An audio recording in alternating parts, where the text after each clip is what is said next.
비극적 역사 속에서 반세기 동안 묻혀 있어야만 했다. 향수는 고향의 그리움을 담은 시로, 아름다운 멜로디로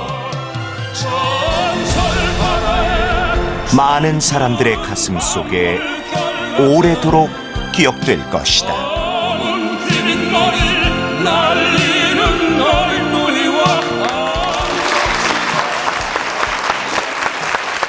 우리가 지금 알고 있는 김희갑 선생님의 그 향수 말고 이제 최동선 변우 선생님의 향수가 있었다는 얘기인데, 잠깐 들으셨잖아요. 다른 그 분들의 향수 어떠세요?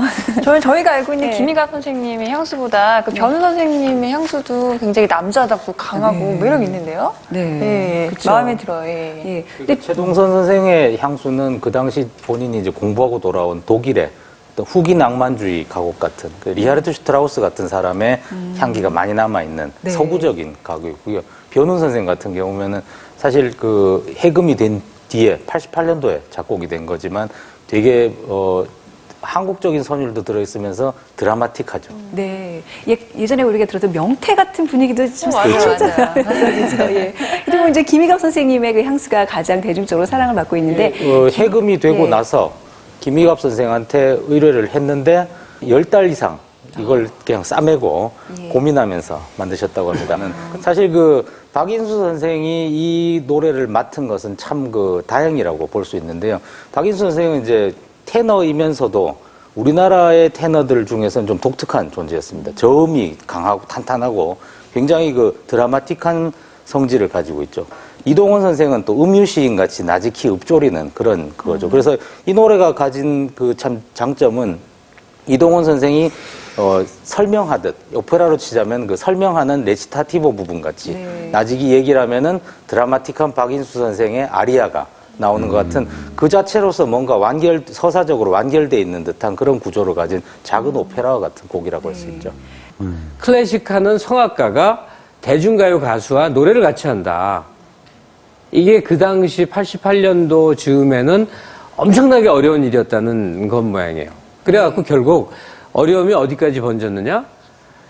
모든 성악가든 국립오페라라는 단원하면 아주 영예거든요. 거기 쫓겨났습니다. 맞아요. 아니, 본인이 제발로 걸어 나온 거죠. 못 견딘 거예요. 여러 비난이며 이런 것들이. 뭐 아직도 논란이 많습니다만 이제 그 아까 나오셨다시피 그 가족분들, 이 가족분들과 또 지용 시인을 아는 이 수많은 지인들이 참 피나는 노력으로 결국은 여러 가지 자료를 조사하고 이래서 결국은 이게 납북에 의해서 결국 납북돼서 평양 감옥에 가셨다가 이 폭탄 때문에 이렇게 돌아가신 거로 이렇게 확인이 됐고요. 그걸 통해 가지고 이제 88년도에 완전히 해금이 되고 이제 진실이 밝혀지면서 결국 이제 지용 시인의 진가가 다시 알려지고 모더니즘 시인의 어떤 효시다라는 것을 다시 인정받게 되고 또 이제 이 노래를 통해서 우리에게는 또 국민 시인으로 다시 자리 잡게 됐죠. 분단의 아픔으로 인해서 어떤 이런 훌륭한 시를 우리가 접하지 못할 뻔도 했는데, 아무튼 이제 88년에 해금이 돼서 이 명작이 반열에 이렇게 오르됐습니다. 이런 아름다운 시 좀 특별한 목소리로 여러분께 들려드릴까 하는데요. 명작 스캔들 청년 대표 이혜엘 씨와 또 이 시대 최고의 디바라고 할 수 있겠습니다. 인순이 씨가 꾸미는 무대, 여러분 큰 박수로 환영해 주시기 바랍니다.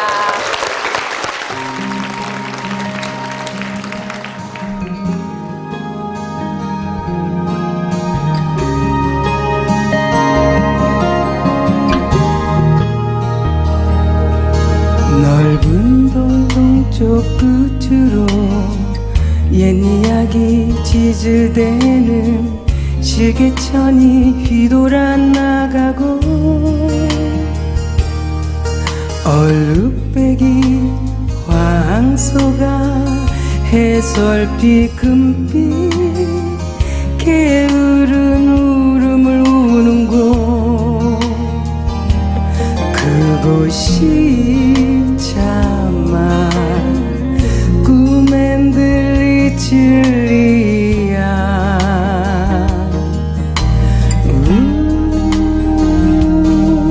지화로에 제가 식어지면 빈밭의 밤바람 소리 말을 달리고